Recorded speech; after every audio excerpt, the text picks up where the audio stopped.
This is definitely an attack. It will affect your child rearing. It will affect your education system.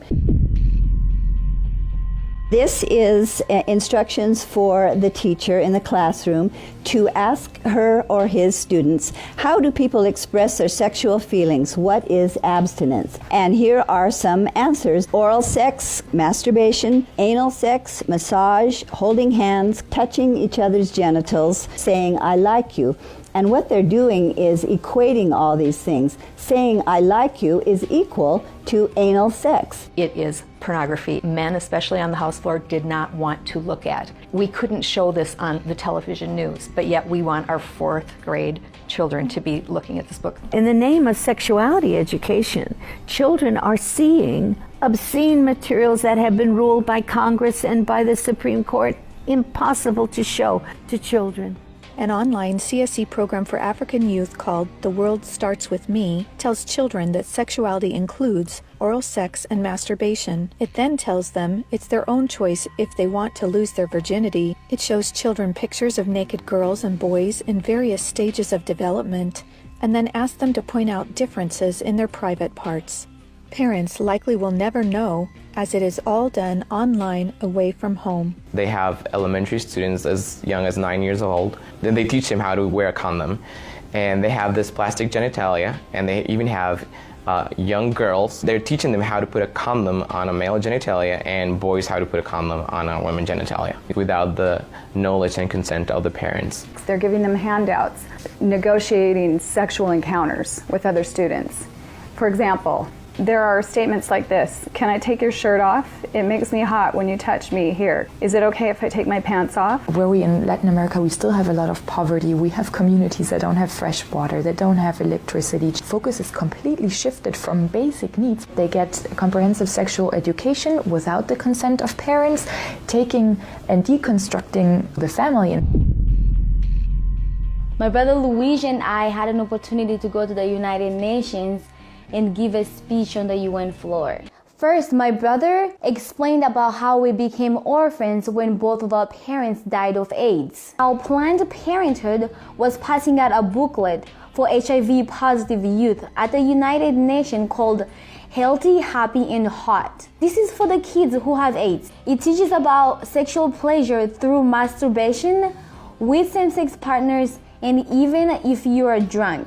This pamphlet, called Healthy, Happy, and Hot, tells young people that you have the right not to disclose your HIV status to a sexual partner if you're not comfortable. It also tells young people that are HIV positive that if they decide with their partner not to wear a condom, that's their decision. The World Health Organization standards for sexuality education in Europe actually suggest that children ages 0 to 4 should be given information about masturbation and given the right to explore their gender identity. For ages 4 to 6, children should be taught about same-sex relationships and respect for different norms regarding sexuality. The interests of organizations like UNFPA and IPPF is to get parents out of the picture and to radicalize and sexualize children.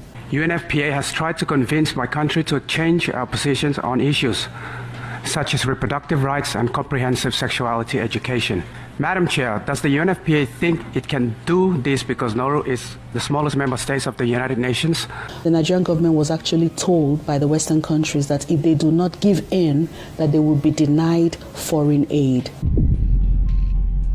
On page 89 of a UNICEF-published Sexual and Reproductive Health Manual, UNICEF listed situations in which one can obtain sexual pleasure that included sexual responses directed towards inanimate objects, animals, minors, and non-consenting persons. In the context of the Sustainable Development Goals that determines the agenda for the next 15 years, the voice is very, very biased. It's just International Planned Parenthood Federation and their affiliates have a direct influence on the outcome documents, on what is established, what is negotiated at the UN.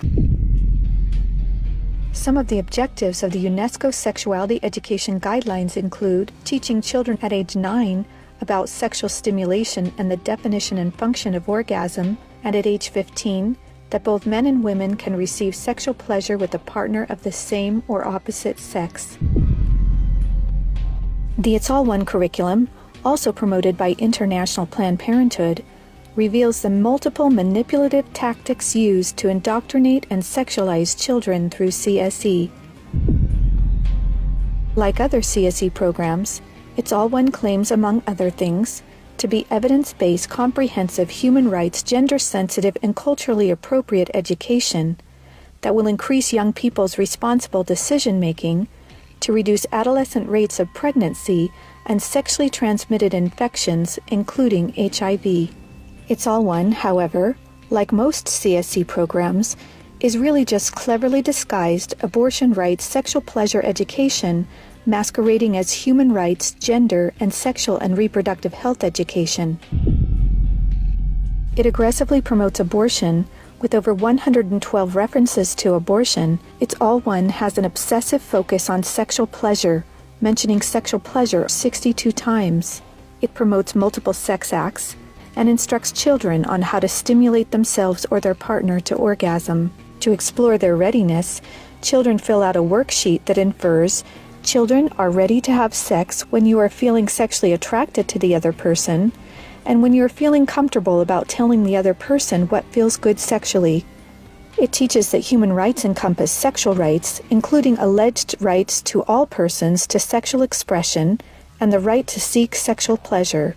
Hooking children on sex is a multi-billion-dollar business for Planned Parenthood and other similar organizations. This is because children, or prospects, once sexualized, become Planned Parenthood customers, dependent upon their services. Comprehensive sexuality education programs are disguised under many names.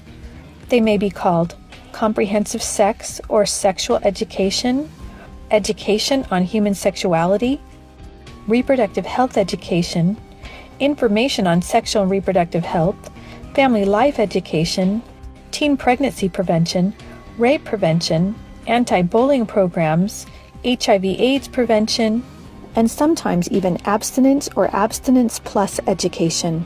CSE programs usually falsely claim to be age-appropriate, evidence-based, healthy sexuality education that will prevent teen pregnancy, sexual abuse, STDs, and HIV. One of the handouts that concerns me the most is called the genderbread person. They teach that gender is a spectrum, that you can choose to be whatever you want. You could be all female one day and the next day feel like you're neither female or male. Frankly, it's confusing. It's a mental molestation. We're confusing these kids as to what they are. From a medical perspective, when sexual freedom is the priority, then sexual health is going to suffer. There are laws in Oregon where children as young as 15 can get taxpayer-funded sex changes without parental consent. You can't have an aspirin at school without parental consent. However, a student could make these life-altering, permanent decisions without their parental knowledge or consent. The Diagnostic and Statistical Manual of the American Psychiatric Association reports that as many as 98% of boys who are confused about their identity will come to accept their biological sex by the time they are adults, as long as they are not encouraged in their confusion. The Minnesota State High School League, they are no longer allowed to tell students you can or you cannot use a particular bathroom. The girls in the school that would actually try sometimes to go into the bathrooms just to get away from a boy, but now that's no longer possible because these boys can follow them right in. Sexual rights, sexual education movements began with Dr. Alfred C. Kinsey. Kinsey actually had pedophiles measure with a stopwatch how many children could achieve what he called orgasms within a 24-hour period. Today, comprehensive sexuality education is based on this philosophy that children are sexual from birth, created by Kinsey. Say no to CSE! Say no to CSE! We've got to stop it. We've got to use everything at our disposal. We have to stand together to stop this attack against our children. And they have all this funding and this organization, but we know that if we stand together, we can do something for the family, for the children. We stopped the Kinsey sexuality education program in Croatia. It is time for parents to say, no, my family is mine. My wife is mine. I am hers. Our children are ours. Band together and find ways to stop it from entering your country. Men have to rise up, defend their family. On matters sexual, the fathers have got to stand up.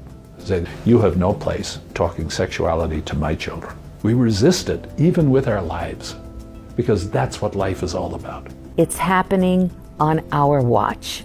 If we don't do something about it, it is all of us that carry that guilt. To learn more and to sign the petition to stop comprehensive sexuality education, go to stopcsc.org. Together, we can and will protect the world's children.